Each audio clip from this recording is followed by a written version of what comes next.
Chosen one, stop everything. Right now. God just broke through 3 firewalls to get this message to you tonight. Not tomorrow, not next week, tonight. And if you click away in the next 60 seconds, you will miss the transmission that has been trying to reach you for months. This is not another video. This is an emergency broadcast from the highest frequency realm, and your spirit already knows it. That is why your heart rate just changed when you read the title. That is why something in your chest tightened the moment you saw this thumbnail. You are not here because of an algorithm.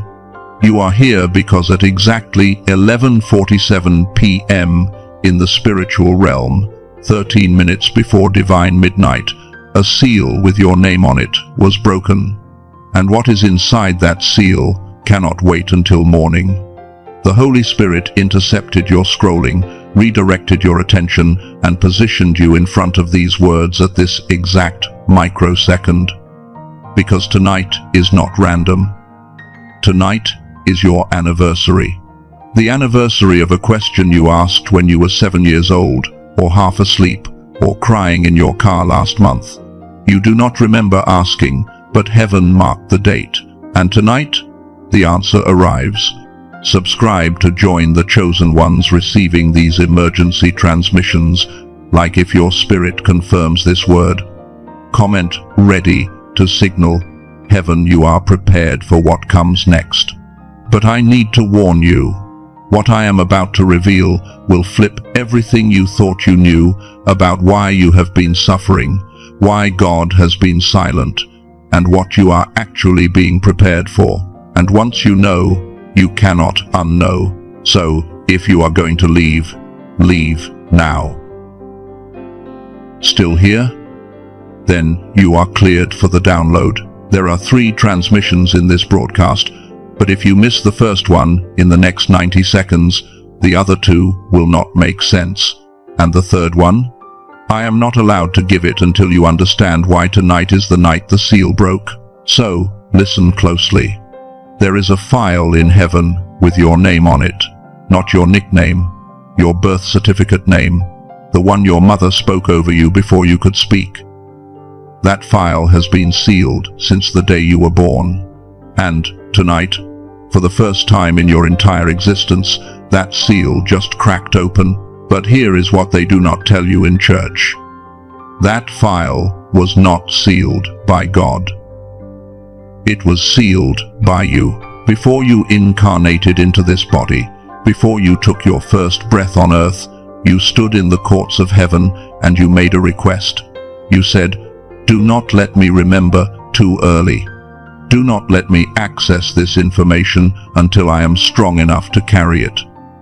Because if I know who I am before I have been tested, I will try to force the mission before I have gathered my team. The silence you have been interpreting as abandonment, that was your own pre-birth strategy. And tonight, the timer you set before you were born just hit 0. In Revelation chapter 3 verse 20, it says, behold, I stand at the door and knock. But the Greek word for knock is kruo. And kruo is not a gentle tap, it is military style, urgent pounding. The kind of knock that says, I do not have time to be polite. Open now, or the moment passes. That is the knock you have been hearing in your spirit for the past week, maybe the past month. That restlessness, that feeling like something is about to break open, that is not anxiety. That is heaven pounding on the door of your consciousness saying, the seal is breaking. Are you ready? But before we go further, I need to diagnose something. Because most of you watching this right now are not just tired, you are not just confused. You are suffering from something specific that the church does not have a name for. But I do. It is called spiritual gaslighting. And if you have been experiencing it, your entire body just responded to those words.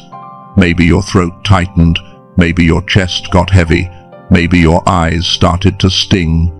Because finally, someone is naming the thing that has been eating you alive in secret.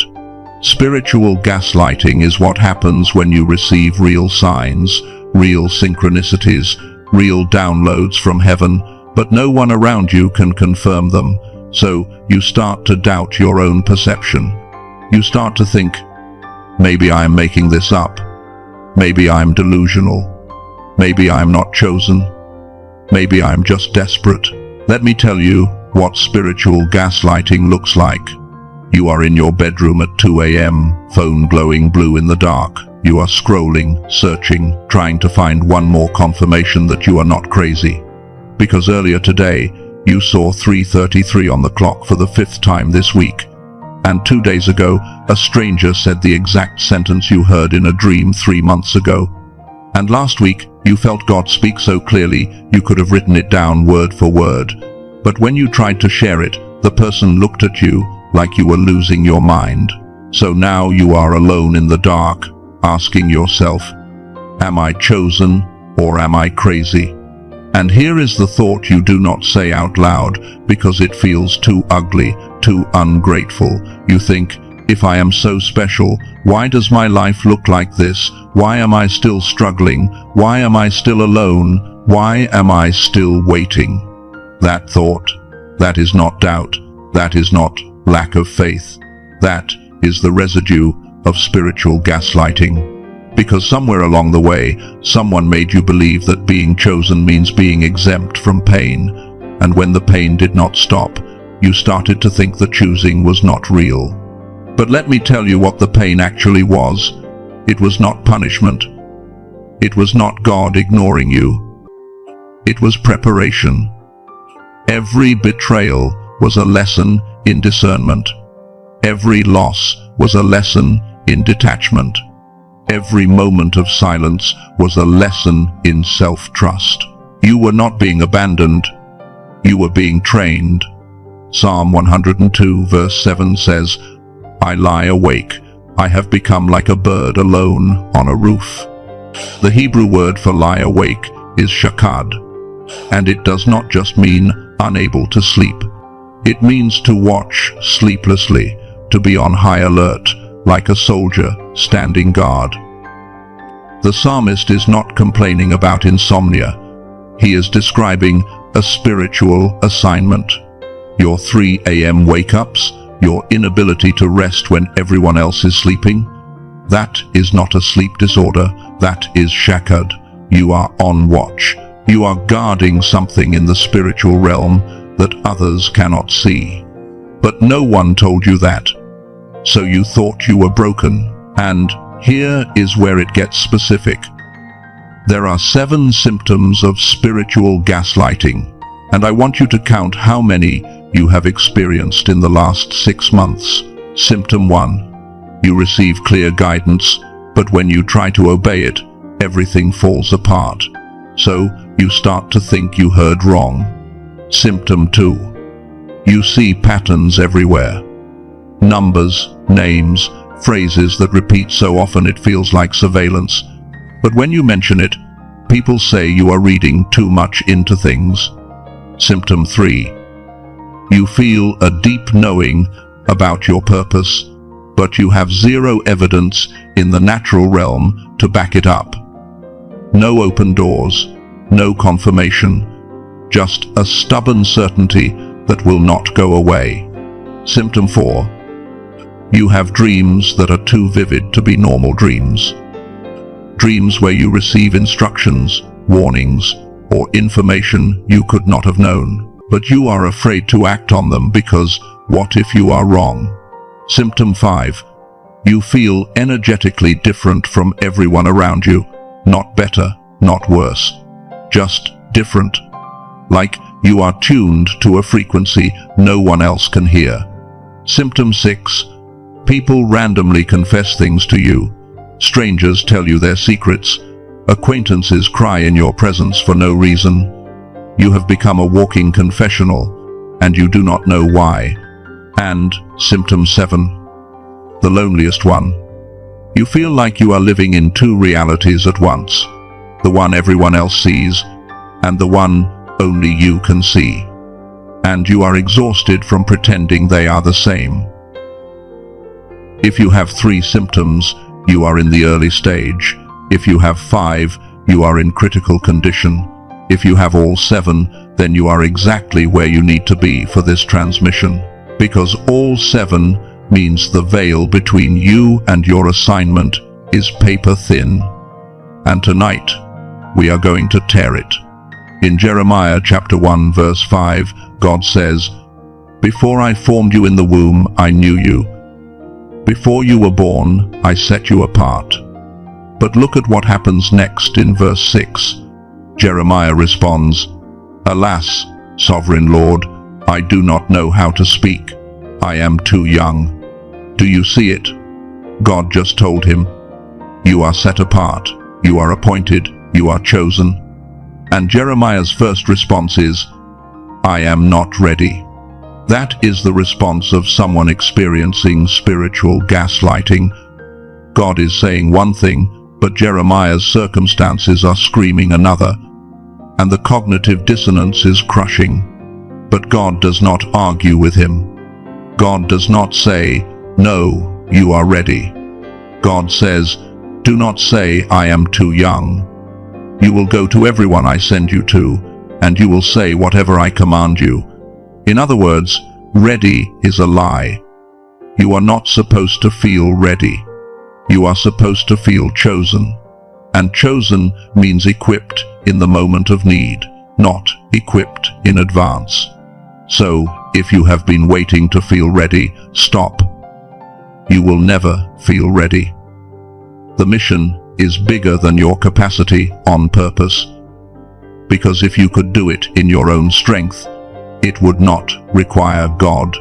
But here is what I have not told you yet. Here is the part that is going to shift everything. The file with your name on it, the one that was sealed. It is not a destiny blueprint. It is not a list of what you are supposed to do. That is what I thought it was for years. That is what most teachers will tell you, but that is not what it is. The file is a witness report, a documentation of what you already did in the spiritual realm before you were born. You are not reading your future. You are remembering your past. You already agreed to this mission. You already volunteered for this assignment. You already said yes before you came here. And the seal breaking tonight, that is not God finally deciding to let you in on the plan. That is you finally being ready to remember what you already knew. And when that memory comes back, it is not going to feel like new information. It is going to feel like coming home. But the question is, why was the file sealed in the first place? Why the delay? Why the waiting? Why the silence? What you think is the reason. It is not. And that is what the second transmission is about. The reason the file was sealed is because you were not ready for the weight of the truth. Your nervous system needed time to develop capacity. If you had remembered who you were too early, if you had accessed your full assignment as a child, your body would have collapsed under the magnitude. Your relationships would have shattered. Your mind would have fractured trying to hold both realities at once. So God, in His mercy, encrypted the information. He time-locked it. He set it to auto-decrypt at the exact moment when your frequency would match the message. And that moment is now. At least, that is what most teachers will tell you. That is the Sunday school answer. The one that makes God look protective and wise. And it is true. But it is not the whole truth. Here is what they do not tell you. The silence was not just from God. It was ordered by you. Before you incarnated into this body, you stood in the planning room of heaven, and you looked at the assignment. You saw the mission, you understood the cost, and you made a request. You said, "Do not let me remember too early, because if I know who I am before I have been tested. I will try to force the mission before I have gathered my team. I will move in my own timing instead of divine timing, and I will burn out before I ever begin. So you requested the delay. You designed the silence. You set the timer yourself. The waiting was not abandonment. It was your own pre-birth strategy. And here is why this changes everything. Because if you ordered the silence, then the silence was not a sign that you were forgotten. It was a sign that you were being protected by your own future self. The version of you that already knows how this ends made sure the version of you walking through it now would not self-destruct before reaching the finish line. That is the lockbox. Not a punishment, not a mystery, a safeguard. But now the timer has run out. The lockbox is opening. And what is inside is not a prophecy about your future. It is a memory of your past. A reminder of what you already agreed to before you were born. Ecclesiastes chapter 3 verse 11 says, "He has made everything beautiful in its time. He has also set eternity in the human heart." That phrase, eternity in the heart, appears 5 times across Scripture. In Job 33 verse 15, in Daniel 7 verse 1, in Acts 2 verse 17, in Joel 2 verse 28. Every time it is describing the same phenomenon, pre-birth memory. The soul remembering what it knew before the body was born. You have eternity in your heart, which means you have memories that predate your birth. And tonight, those memories are surfacing. But here is the question. If the lockbox is opening, how do you actually access what is inside? How do you retrieve the information without distorting it? How do you know the difference between a real download and your own wishful thinking? That is what the Midnight Protocol is for. The Midnight Protocol is a 3-gate system. Most chosen ones only find the first gate. Some find the second. But the third gate, that is why I had to make this broadcast tonight specifically. Because gate 3 only opens during certain windows, and tonight you are inside one of those windows. Let me explain. Gate 1 is the recognition gate. This is where you learn to identify the signs, not general signs, specific signs, the ones that are custom designed for your frequency. Because not every chosen one sees 1111. Not every chosen one dreams in symbols. Your soul has its own language, and gate 1 is where you learn to decode it. Here is how you pass through gate 1. In the next 48 hours, you are going to notice 3 things that feel too precise to be coincidence. It might be a phrase someone says that matches a phrase you thought this morning. It might be a number that shows up 3 times in 3 different places. It might be a sudden memory from childhood that you have not thought about in years. When that happens, do not dismiss it. Do not rationalize it. Speak it out loud. Say, "I see you. I recognize this as a sign." That verbal acknowledgement is the key. It turns the lock on gate 1. Gate 2 is the validation gate. This is where you test the sign to make sure it is real and not imagination. Because here is the truth. Most spiritual teachers will not tell you. Not every sign is from God. Some signs are from your own desperation. Some are from the enemy trying to distract you. And you need to know the difference. Here is how you validate. A real sign will do 3 things. First, it will bring peace, not panic. Even if the message is intense, the delivery will feel steady. Second, it will align with Scripture. God does not contradict His own word. And third, it will require you to grow, not stay comfortable. Real signs push you toward your edge. If a sign checks all 3 boxes, you have clearance to move to gate 3. Gate 3 is the transmission gate. This is where you receive the actual download, the instructions, the intel, the specific next steps. And here is why Gate 3 only opens at certain times. Because downloads are not just information, they are energy. And your body can only handle certain frequencies at certain times. Midnight is one of those times. Not metaphorical midnight, literal midnight. The moment when one day ends and another begins. The veil between the spiritual and physical realm is thinnest at that hour. That is why you wake up at 3 a.m. with clarity you do not have at 3 p.m. That is why the darkest moments of your life always seem to happen in the middle of the night, because that is when heaven has the clearest line to earth. Matthew chapter 25 verse 6 says, "At midnight the cry rang out, 'Here is the bridegroom, come out to meet him.'" This is the parable of the 10 virgins. But pay attention to the detail. Why midnight? Why not morning? Why not evening? Because midnight is the dividing line, the threshold, the portal. Your insomnia is not a disorder. Your restlessness at night is not anxiety. It is your spirit waking up during transmission hours. You are on the frequency, even when your mind does not understand it. So, here is what you do tonight. At 11:47 p.m., 13 minutes before midnight, I want you to do this in your mind.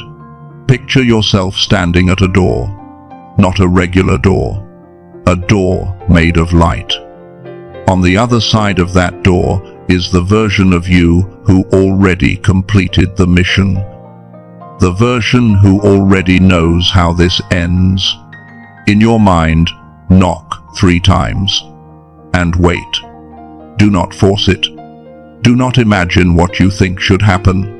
Just wait and notice what comes. Some of you will hear a word, some will see an image, some will feel a sudden knowing in your chest. Whatever comes through, write it down immediately. Not tomorrow. Tonight. Because downloads fade fast if you do not anchor them. That is the midnight protocol. 3 gates: recognition, validation, transmission. And if you follow it exactly as I just described, you will access information that has been locked in your spirit for years. But you might be thinking, does this actually work? Or is this just spiritual theory? Let me tell you about someone I call the engineer. I cannot use his real name, but when he applied the midnight protocol exactly as I taught it, something happened that made him call me at 4 a.m., crying. And I do not mean tears of relief. I mean tears of shock. Because what he received was so specific, so undeniable, that it shattered every doubt he had been carrying. The engineer had been stuck in his career for 3 years. He had the skills. He had the degree.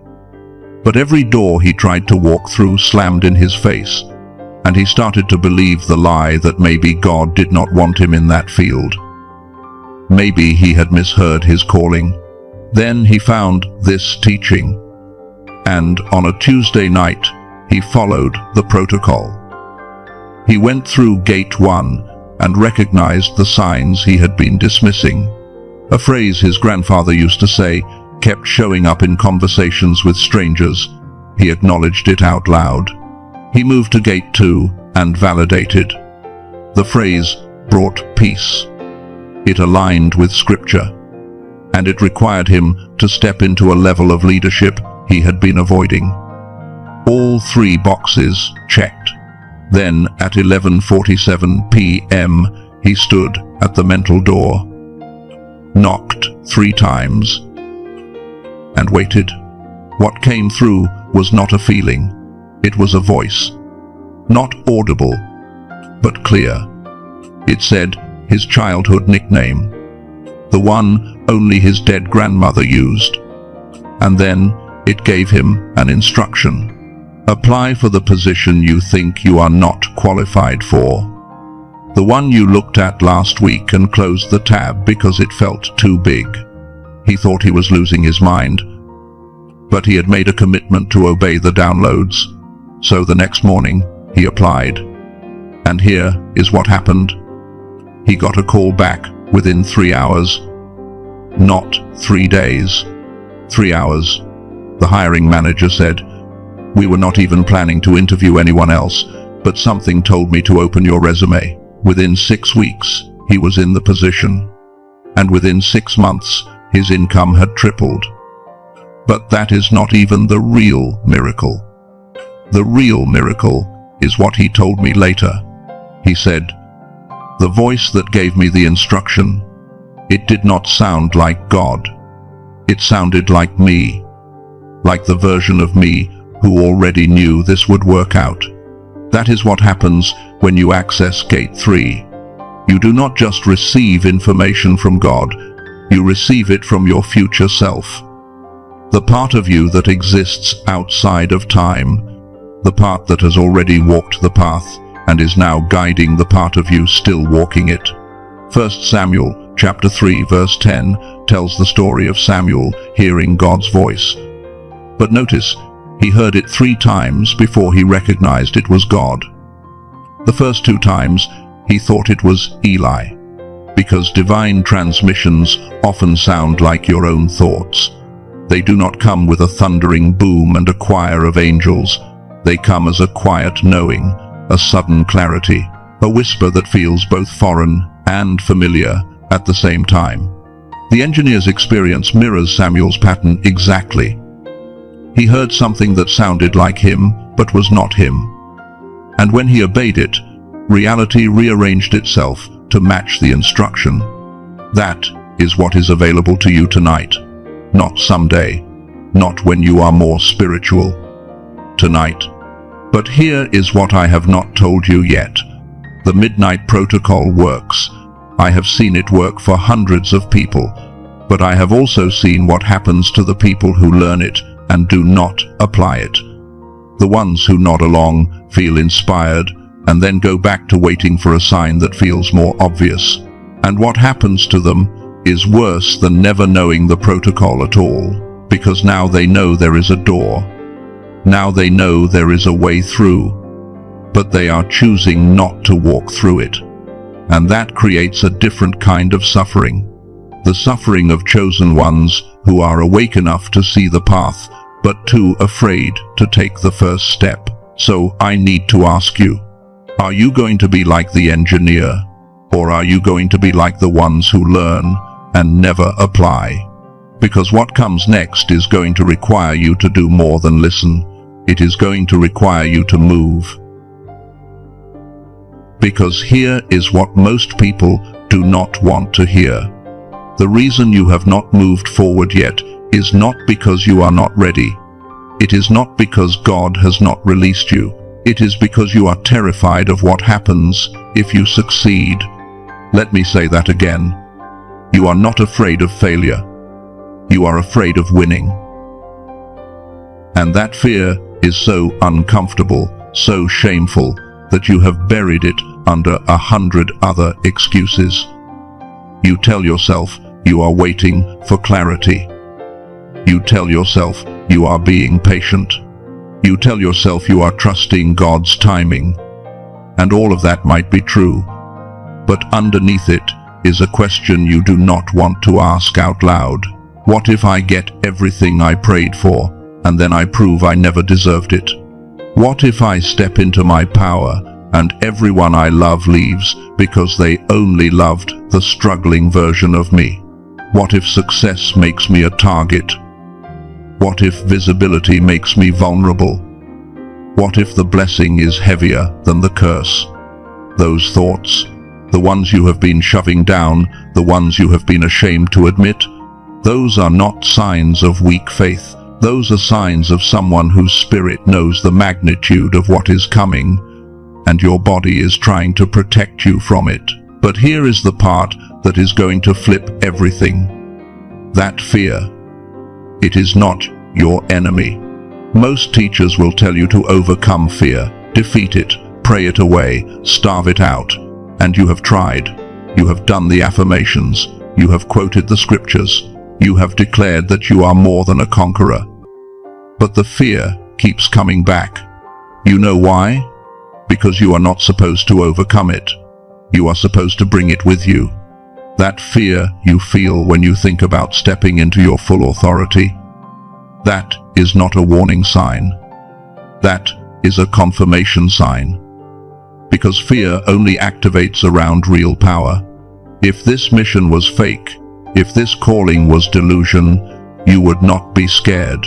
You would be indifferent. The fact that you are terrified means you are close. The fact that your hands shake when you think about the next step means the next step is real. The fear is not trying to stop you. The fear is your bodyguard. It only shows up when you are about to touch something that matters. Exodus chapter 3 verse 11. Moses stands in front of the burning bush, and God says, "I am sending you to Pharaoh to bring my people out of Egypt." And Moses responds, "Who am I that I should go to Pharaoh? Who am I that I should bring the Israelites out of Egypt?" That is the fear response. Not, "I cannot do this," but, "Who am I?" And here is what is critical. God does not say, "You are amazing. You are qualified. You are enough." God says, "I will be with you." In other words, your inadequacy is not disqualification. Your inadequacy is the entire point. Because if you could do this in your own strength, it would not require God. And if it does not require God, it is not your real assignment. The same pattern shows up with Gideon, with Jeremiah, with Esther. Every single one of them responded to their calling with, "I am not enough." And every single time, God said, "I know. That is why I am sending you." So stop waiting for the fear to go away. It will not. Stop waiting to feel ready. You will not. Start moving with the fear. Start obeying with the trembling. Because courage is not the absence of fear. Courage is fear that has said yes anyway. But I need to tell you something else. Something I have been holding until now, because if I said it at the beginning, you would not have believed me. But you have come this far. You have stayed through the discomfort, so you are ready to hear it. There is a reason this broadcast found you tonight. There is a reason the seal broke today and not last month. There is a reason you are hearing this message at this exact moment in your life. Because tonight is your anniversary. Not your birthday. Not the anniversary of a major life event. The anniversary of your first real prayer. The one you spoke before you knew religious language. The one you whispered when you were still honest with God. The one that went something like this: "God, if you are real, use me. I do not care what it costs. I do not care what I have to go through. Just please, let my life mean something." You do not remember praying it. Or maybe you do, but you thought it did not count because you were too young, or too broken, or too far from God at the time. But heaven heard it. Heaven documented it. And heaven marked the date. And today, whether you realize it or not, you are standing inside the 48-hour window of that prayer's anniversary. Not today, exactly, but close enough that the veil between then and now is paper thin. God does not answer prayers immediately. He answers them precisely, at the exact moment when the answer will have maximum impact. And tonight is that moment for you. Habakkuk chapter 2 verse 3 says, "For the revelation awaits an appointed time. It speaks of the end and will not prove false. Though it linger, wait for it. It will certainly come and will not delay." The Hebrew word for appointed time is mod, and mod does not mean whenever. It means a specific time marked on heaven's calendar, a festival, a meeting, a divine appointment. Your breakthrough is not late. It is appointed. And tonight, the appointment has arrived. But here is what you need to understand. The moment the breakthrough arrives, the attack intensifies, because the enemy knows what you do not know yet. He knows what is about to happen in the next 40 days. He knows what doors are about to open. He knows what relationships are about to shift. He knows what you are about to become, and he is going to try to stop it. Not with obvious attacks, not with lightning bolts and demon possessions, with subtle ones, strategic ones, the kind you will not recognize unless someone tells you exactly what to look for.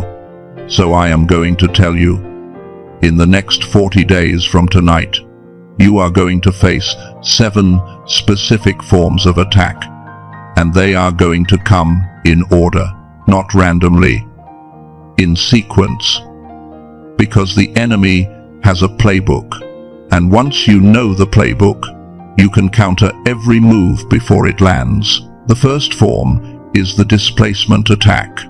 This is when you feel a sudden, unexplainable urge to leave. Leave your job, leave your city, leave your relationship, end things that are actually working. And the urge feels so strong, so urgent, that you think it must be God telling you to move. But here is how you recognize it is not God. The urgency has no peace attached to it. It is pure pressure, pure panic. You feel like if you do not move right now, something terrible will happen. That is not divine guidance. That is enemy interference. The enemy knows what is in the place you are about to leave. He knows the person you are about to meet. He knows the conversation that is about to happen, and he is trying to displace you 48 hours before it arrives. Here is the counter strategy. Do not move for 72 hours. If the urgency is still there after 3 days, and it now has peace attached to it, then it might be legitimate. But if it fades, if you look back and think, "What was I thinking?" that was displacement. The second form is the identity scramble. This is when you suddenly cannot remember who you are, not literally, but spiritually. You wake up one morning and think, "Wait, am I actually chosen? Did I make that up?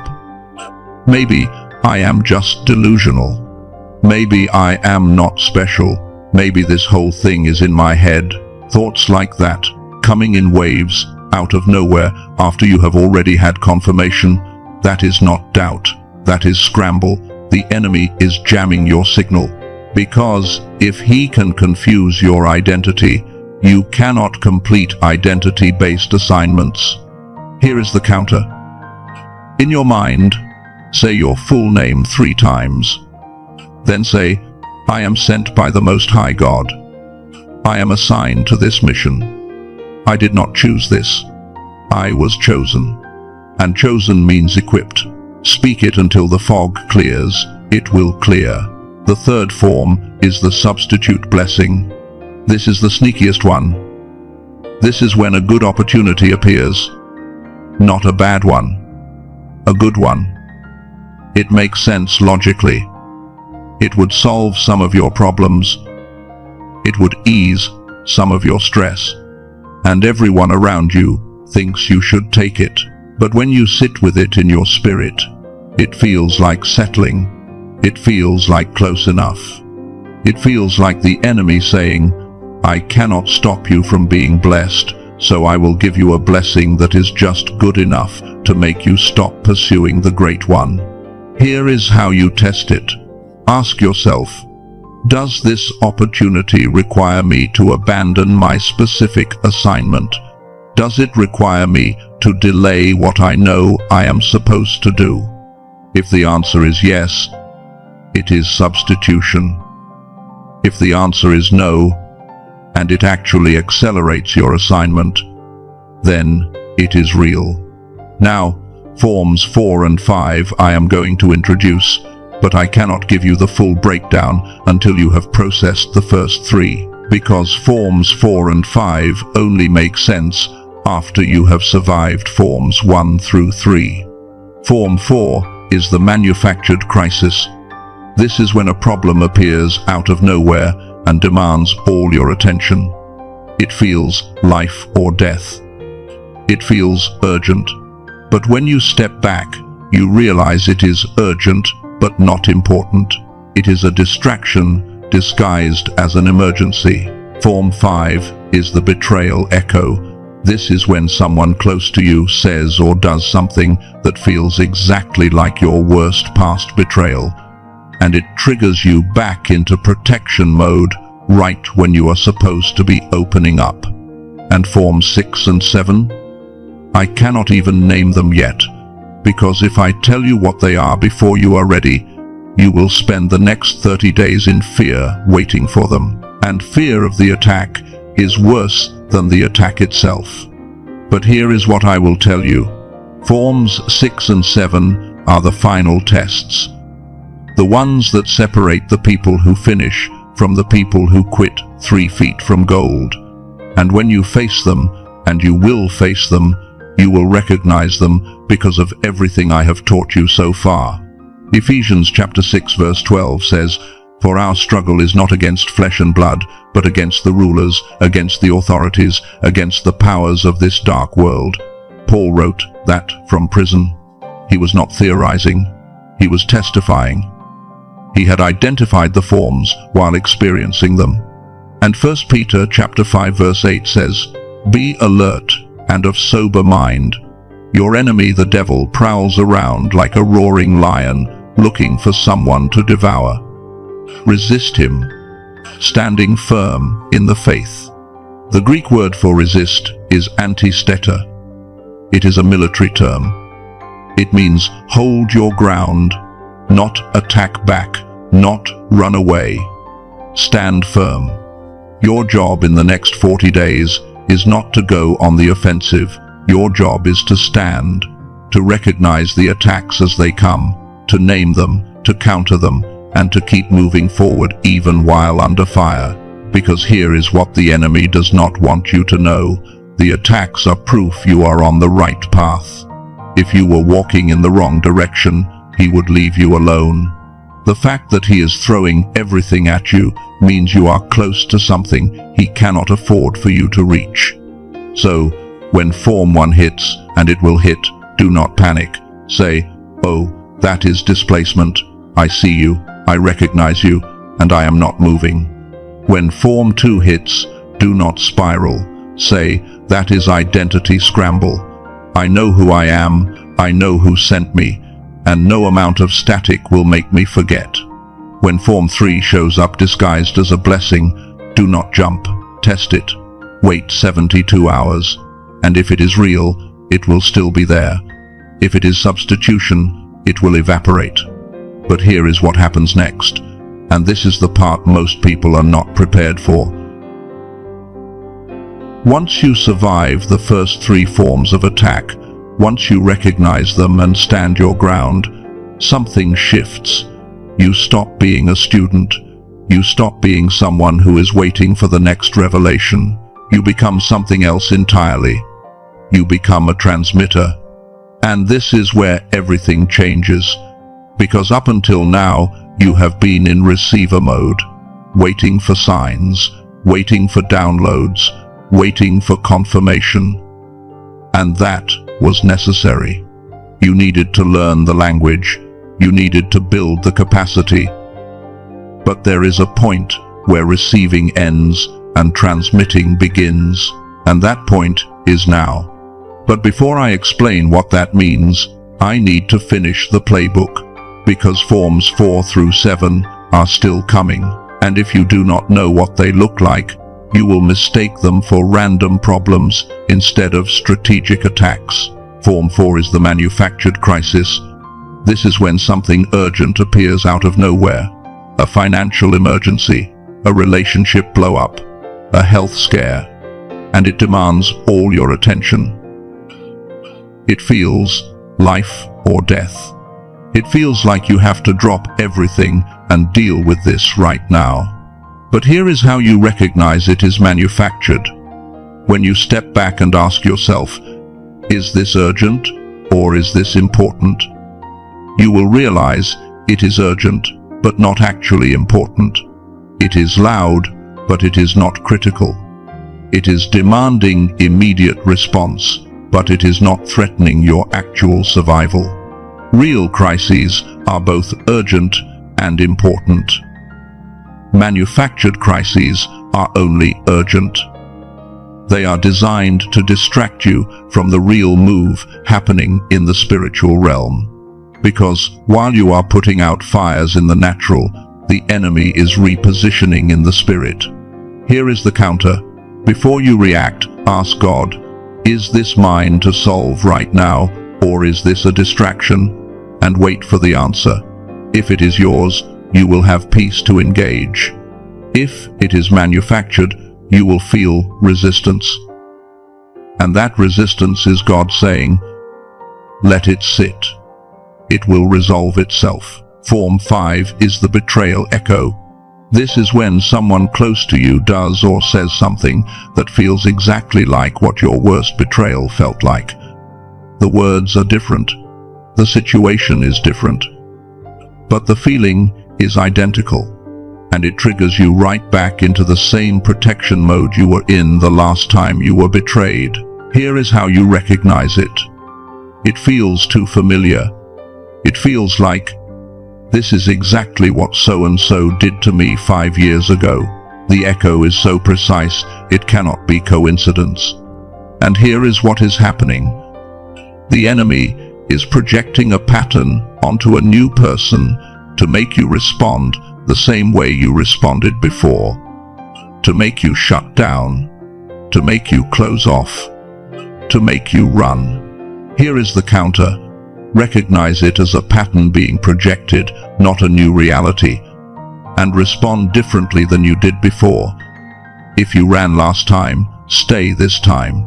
If you fought last time, stay silent this time. Break the pattern, and the echo loses its power.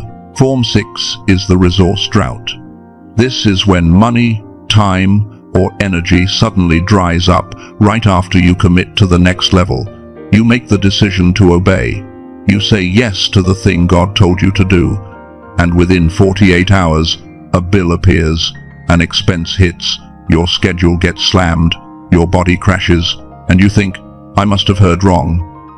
God would not call me to something and then remove the resources I need to do it.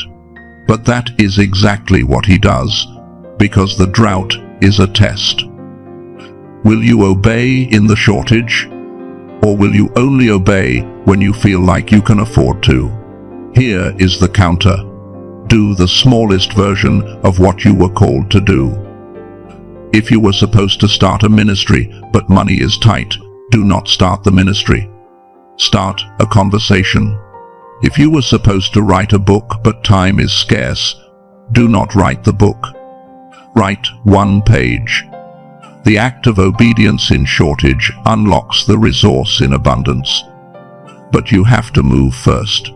And Form 7, the final one, the one that has ended more callings than all the others combined.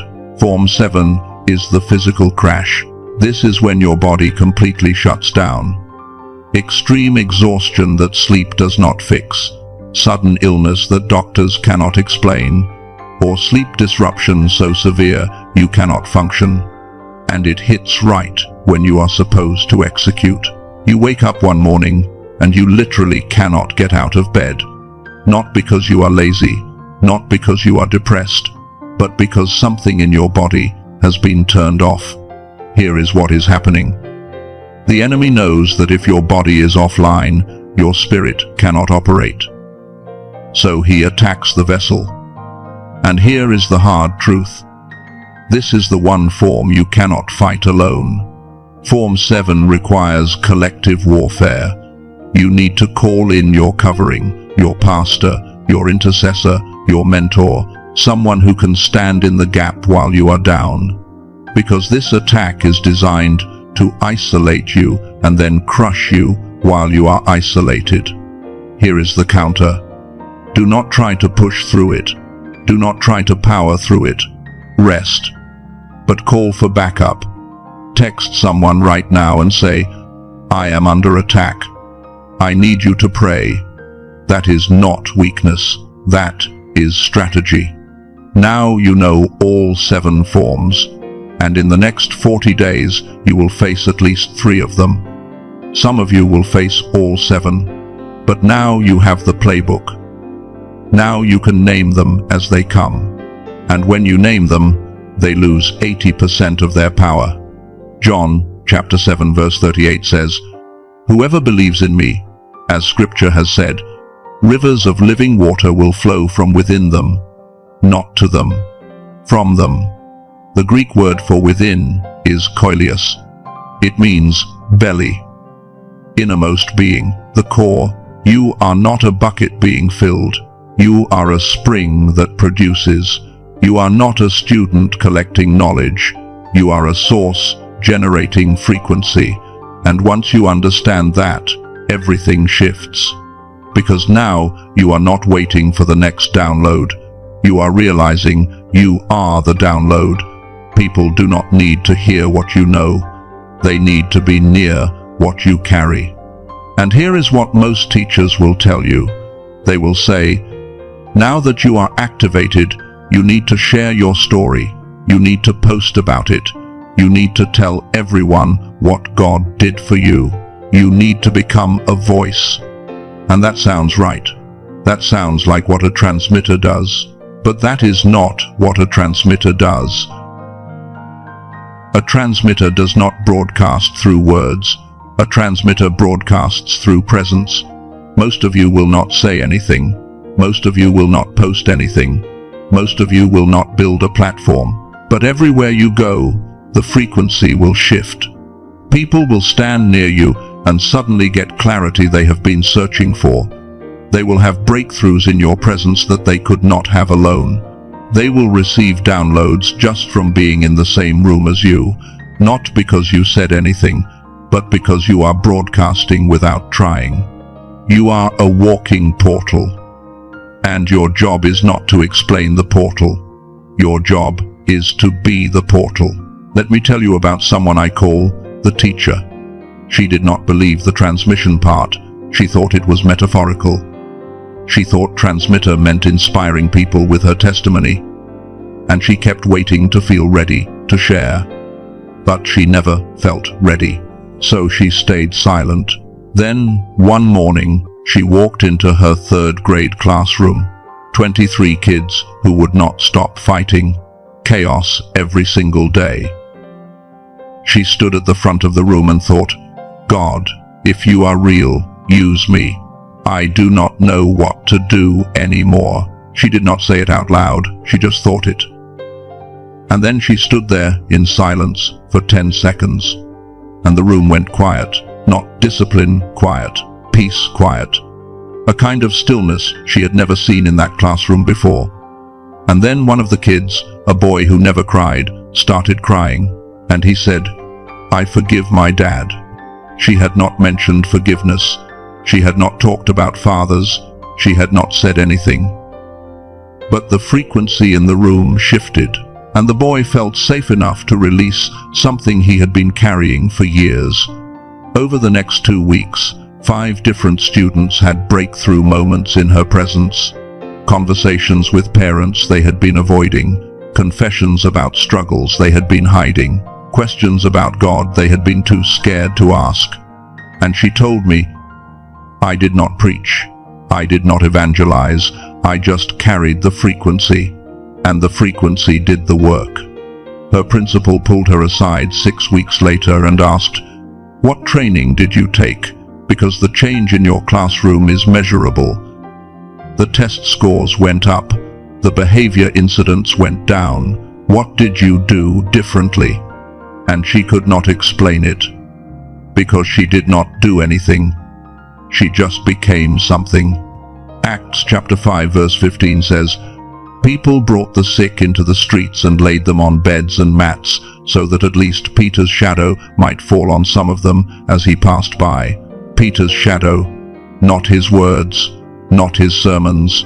His proximity, his presence, healed people. And that same anointing is available to you, not because you are special, but because you are assigned. And assignment carries authority, and authority carries frequency, and frequency rearranges reality. So stop waiting to feel ready to share your story. Start understanding that your presence is the story. And the people who are supposed to receive from you will be magnetically drawn to you without you doing anything to attract them. But now I need to give you the timeline, because you are not going into this blind. I am going to tell you exactly what will happen in each of the next 40 days, not in general, specifically. And you will know this is real when day 7 happens exactly as I describe it. Numbers chapter 14 verse 34 says, "For 40 years, 1 year for each of the 40 days you explored the land, you will suffer for your sins." 40 days is a complete cycle. It appears 14 times in Scripture. Noah's flood, Moses on the mountain, Jesus in the wilderness, spies in Canaan. Every time, it is the same pattern. 40 days of testing, transformation, and commissioning. Your 40 days start tonight. And here is what each week will look like. Days 1 through 7, the activation week. This is when downloads increase, dreams get vivid, synchronicities spike. You will see signs everywhere. Do not judge whether they make sense yet. Just document them, write them down, voice record them, capture them before they fade, and do not share them yet. Let them solidify first. Days 8 through 14, the testing week. This is when one of the 7 forms hits, usually form 1, 2, or 3, and this is when most people quit because they think it did not work. I tried the protocol and nothing changed, but the test is not proof it did not work. The test is proof it is working.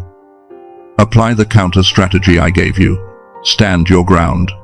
And by day 14, you will see the breakthrough. Days 15 through 21. The clarity week. This is when your assignment becomes crystal clear.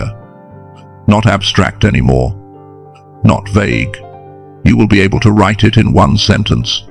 I am here to do this specific thing. And it might sound too simple or too big. Both are correct. Days 22 through 28. The connection week. This is when your team starts appearing.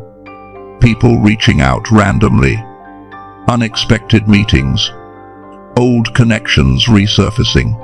Not everyone who appears is for you. Some are tests. Use discernment.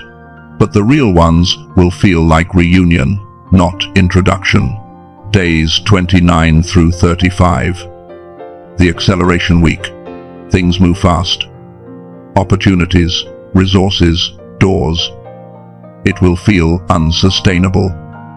It is not permanent pace. It is temporary acceleration to position you. Say yes to the things that scare and excite you. Say no to the things that feel obligated. Days 36 through 40. The commissioning week. You will receive a clear directive, a specific action to take that launches the next phase. It might not make logical sense. Do it anyway. Obey immediately. Even if it seems small, even if it seems weird. That action is the activation key for everything that comes after. That is your roadmap. 6 weeks, 40 days, and at the end, you will not be the same person you are right now. You will have a different name in the spirit, a different assignment in the earth, and a different authority in your bloodline. But here is what I have not told you yet. Here is the part no one talks about, the part that will either prepare you or destroy you. Success has a cost, and the cost is not what you think it is. The cost of success is not money. It is not time. It is not even sacrifice. The cost of success is loneliness, and no one prepares you for it. Because here is what happens when you step into the fullness of who you are meant to be. You start to outgrow the people who knew you when you were smaller.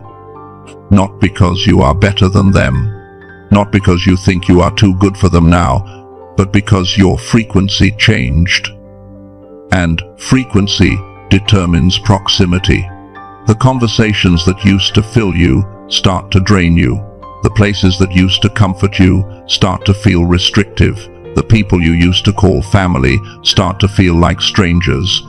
And the guilt of that, the shame of feeling like you are abandoning people you love, that guilt will crush you if you do not understand what is actually happening. You are not leaving people behind. You are entering a hallway. And hallways are always empty. But they are not the destination. They are the passage between where you were and where you are going. And here is what most people do. They stand in the hallway, look around, see that they are alone, and panic. They think, I made a mistake. I was not supposed to leave. God would not call me to something that makes me this lonely.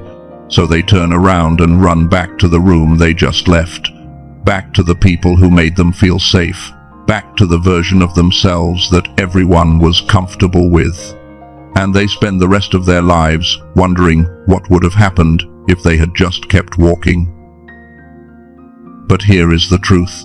The loneliness is not the destination, it is the hallway. Your new community has not arrived yet because you are still carrying frequencies from the old one. The people who are supposed to walk with you in the next season cannot find you until you fully release the last season. So if you are in the hallway right now, if you are feeling the loneliness of elevation, do not go back. Do not interpret the emptiness as a sign you were wrong. Interpret it as a sign you are between. And between is the most important place you will ever be. Because it is in the hallway that you decide who you are going to become. Numbers chapter 11 verse 5. The Israelites are in the wilderness, being fed by heaven with manna, and they start complaining. They say, "We remember the fish we ate in Egypt at no cost, also the cucumbers, melons, leeks, onions, and garlic. But now we have lost our appetite. We never see anything but this manna." Do you see what they are doing? They are romanticizing slavery. They are in the wilderness, being sustained by a miracle, and they are saying, "At least in Egypt we had variety. At least back then we knew what to expect." That is the nostalgia trap, and it will pull you back into bondage faster than any other attack, because the brain prefers familiar pain over unfamiliar pleasure. And the enemy knows that. So he will make you miss your old problems. He will make you remember the struggle with fondness. He will whisper, "At least back then you had people. At least back then you felt normal." But normal was never your assignment. Chosen was. So if you are in the hallway, here is what you do. You do not sit in the middle and wait for the loneliness to pass. You anchor the transition into your body so the hallway does not become your home. That is what the 5 integration actions are for. The first action is the morning frequency declaration. Every morning, within the first 3 minutes of waking, before you touch your phone, before you speak to anyone, you say this in your mind. I am your full name. Today, I carry heaven's frequency. My presence is transmission. You do not say it out loud. You think it. And as you think it, feel your breath. Notice the air moving in and out. That is you anchoring the declaration into your body. Because words without breath are just noise. But words with breath become authority. The reason this works is because your frequency is most programmable in theta brainwave state. And theta is the state you are in right after waking. So the first thought you think after waking sets the frequency for the entire day.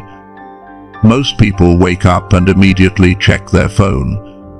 And the first frequency they absorb is chaos, news, messages, other people's emergencies, and then they wonder why their day feels reactive. But if you declare your identity first, if you remind your nervous system who you are before the world tells you who to be, your day lines up. You will notice it within 3 days. Your decisions will feel clearer. Your interactions will feel aligned. Your energy will last longer. The second action is the midday recalibration. At noon, or as close to noon as possible, pause for 90 seconds. In your mind, place your attention on your solar plexus. That is the space just below your rib cage. And ask one question: am I in alignment right now? Do not answer the question with your mind. Let your body answer. If you feel expansion, lightness, ease, you are in alignment. If you feel contraction, heaviness, resistance, you are out of alignment. And if you are out of alignment, do not panic. Just notice it. And then make one small adjustment. Cancel the meeting that feels forced. Send the text you have been avoiding. Say no to the thing you only said yes to out of obligation. The reason noon matters is because noon is when the sun is at its highest point. And the sun is not just a physical object. It is an electromagnetic force. And at its peak, your body is receiving the strongest signal from the natural world. So, if you recalibrate at noon, you are syncing your internal frequency with the external frequency of creation. The third action is the evening documentation. Every night, before you sleep, you mentally review your day and identify 3 things. 1. Synchronicity. 1. Download or insight. And 1 person who randomly appeared or reached out. You do not need to write it down, just replay it in your mind. See it again. Feel it again. Because the act of reviewing trains your consciousness to notice the frequency work happening around you. Most people miss 90% of the signs because they are not paying attention. But when you commit to documenting, your awareness sharpens, and by day 10, you will be seeing patterns you could not see before. The fourth action is the weekly pattern review. Once a week, on the same day every week, review all 7 days mentally. Look for the thread. Look for the connection between the synchronicities, because the individual days might seem random, but the pattern reveals the plan. In your mind, ask, what is the one theme that showed up multiple times this week? Maybe it was a phrase. Maybe it was a person's name. Maybe it was a feeling. And once you identify the theme, ask, what is this trying to tell me? The fifth action is the anchor object visualization. In your mind, picture one object that you see or touch every day. It could be your car keys. It could be your phone case. It could be a ring you wear. And assign it a meaning. Every time you see that object or touch it, let it remind you, I am transmitting. I am aligned. I am on mission. You do not need to carry a physical object. The object is already in your life. You are just reprogramming its meaning. And after 40 days, touching that object will instantly shift your state, because your nervous system will associate it with the frequency you have been building. These 5 actions are not rituals. They are neural reprogramming. They are how you anchor the spiritual into the physical. And if you do them for 40 days, you will not need them anymore, because by then the frequency will be automatic. Joshua chapter 4 verses 6 and 7. God tells Joshua to take 12 stones from the Jordan River and pile them as a memorial, so that when your children ask in the future, what do these stones mean? You can tell them. You can say, this is where God stopped the waters. This is where we crossed over. The Hebrew word for memorial is zikaron. And it does not just mean remember. It means remember. To put back together, to reassemble what has been fragmented. Physical objects reconnect you to spiritual moments when you are falling apart. That is what the anchor object does. It remembers you when the world tries to fragment you. But now, I need to tell you the thing I have been holding until the very end. The thing that will either set you free or confuse you, depending on whether you are ready to hear it. God is not about to tell you that you are special. He is about to tell you what you have been assigned. Not your purpose. You already know your purpose. Even if you cannot name it, you feel it. That pull, that knowing, that thing you cannot stop thinking about no matter how many times you try to distract yourself. Your purpose is not the mystery. Your protocol is. Protocol is the specific sequence of moves that turns what you know into what you do. It is the difference between having a vision and executing a vision. And most chosen ones die with the vision still inside them because they never got the protocol. But here is the part that changes everything. You are not becoming chosen. You are remembering you already were. The struggles were not punishments. They were training simulations. Every betrayal was a lesson in discernment. Every loss was a lesson in detachment. Every moment of silence was a lesson in self-trust. You did not happen to find this broadcast. This broadcast was scheduled. Your breakdown last month? That was demolition, not destruction. Your isolation this year? That was incubation, not rejection. Your confusion lately? That was signal interference clearing. The reason you feel different from everyone else is not delusion. It is accuracy. You are different, not better, not worse. Different. Assigned to a different frequency, different mission, different timeline. And tonight, the assignment you forgot is being handed back to you. Not a new assignment. Your original assignment. The one you agreed to before you incarnated. The one you spent your childhood remembering in dreams and forgetting when you woke up. The one that made you feel crazy when no one else saw what you saw. Tonight, the amnesia breaks. Ephesians chapter 1 verse 4 says, He chose us in Him before the creation of the world.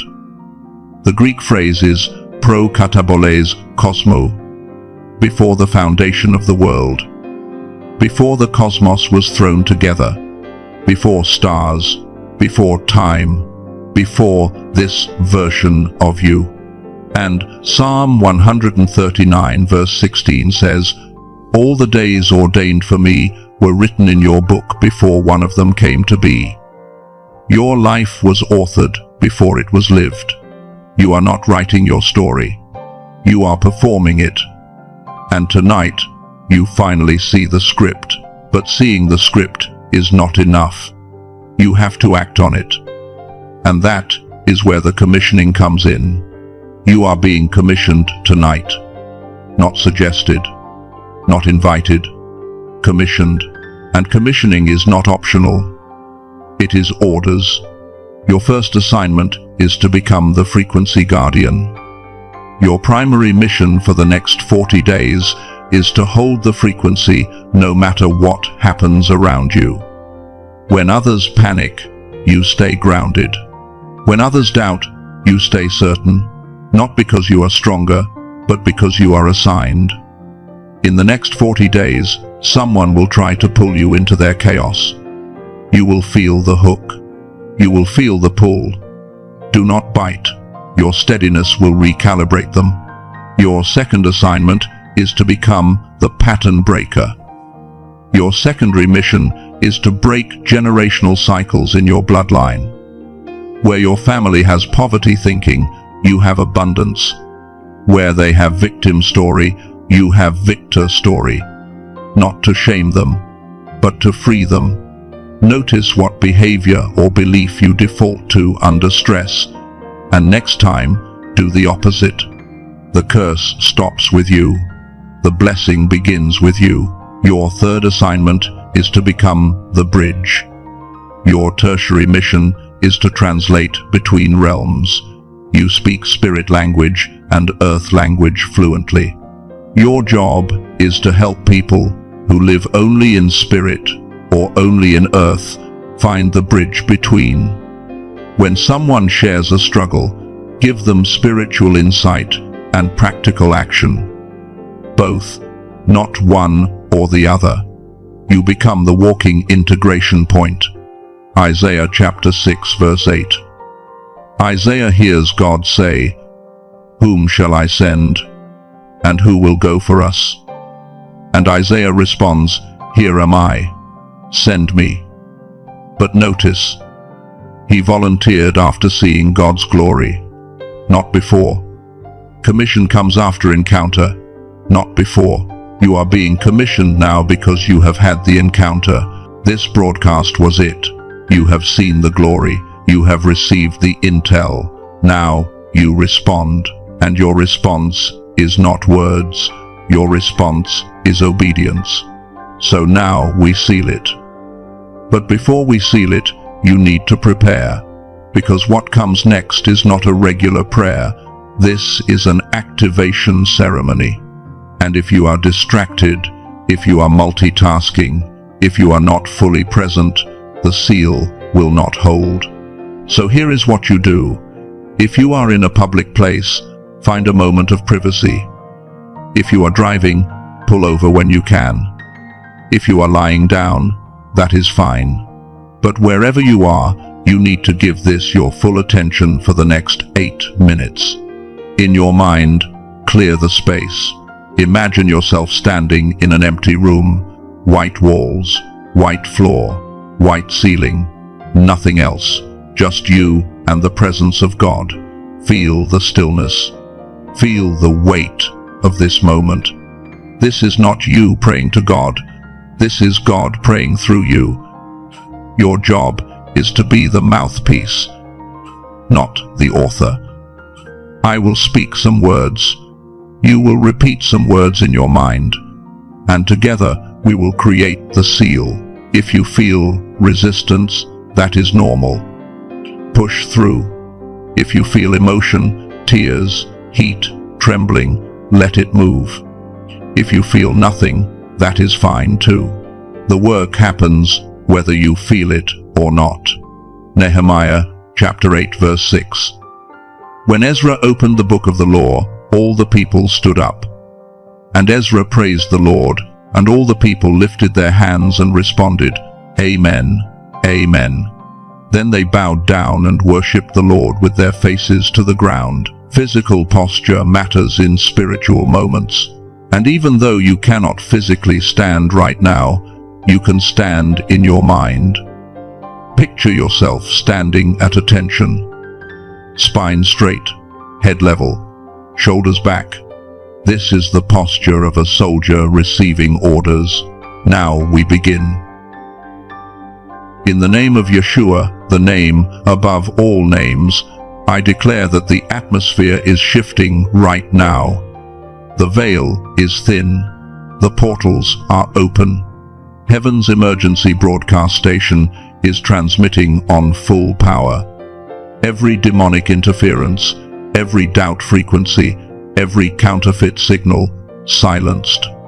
This moment is holy. The angels assigned to you are standing at attention. Your name is being spoken in the courts of heaven. Receive. Father, you see this chosen one.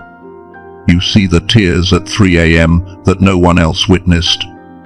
You see the prayers whispered in the car when they could not make it to church. You see the moments they wanted to quit but did not. You see the loneliness they carried like a secret. You see the confusion when signs came but no one could confirm them. You see the self-doubt, the "am I crazy?" the "maybe I made it all up." You see, and you are saying, "I saw it all. I documented it all. And tonight, I am opening the file." I seal the midnight protocol into this chosen one's life. I seal the 3 gates: recognition, validation, transmission. I seal the 40-day timeline with divine checkpoints. I seal the 7 forms of confrontation with the counter strategy already downloaded. I seal the 5 integration actions as daily bread. I seal their identity as transmitter, as walking portal, as frequency holder. I bind the spirit of spiritual gaslighting that made them doubt their own perception. I bind the substitution blessing that would settle them for good enough. I bind the manufactured crisis that would distract from the real move. I bind the imposter syndrome that would make them shrink after success. I bind every voice that says, "You are not ready," because ready is a lie. You are chosen, and chosen means equipped. I seal the transmission activation. Everywhere you go, people will feel something shift without you saying a word. I seal the antenna extension. You are now a walking broadcast tower. I seal the ripple effect.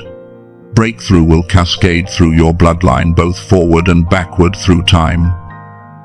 I declare, within 7 days, you will receive the first confirmation checkpoint. Within 14 days, you will face the first form of attack, and you will recognize it. Within 21 days, your assignment will crystallize from fog to focus. Within 40 days, you will be standing in a completely different reality than where you stand tonight. I declare resources are about to find you, not the other way around. I declare doors that were welded shut are about to swing open. I declare relationships that were draining you will release their grip. I declare the waiting is over. The silence is broken. The transmission is active. I declare you will look back on tonight and mark it as before and after. This is your Genesis moment, your burning bush, your road to Damascus. Tonight, you remember who you are.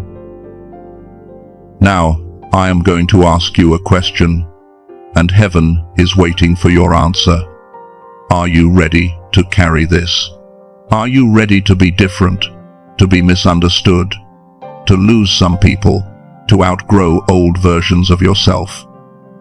Are you ready to be a transmitter even when you do not feel like it? Are you ready to stand when others fall? In your mind, say yes. Say it like you mean it. Heaven heard that. The angels heard that. Hell heard that. And I heard that. You are now commissioned. The activation is complete. You are dismissed from the waiting room. You are dismissed from the wilderness of confusion. You are dismissed from the season of preparation. You are now in your assignment. Do not say amen yet.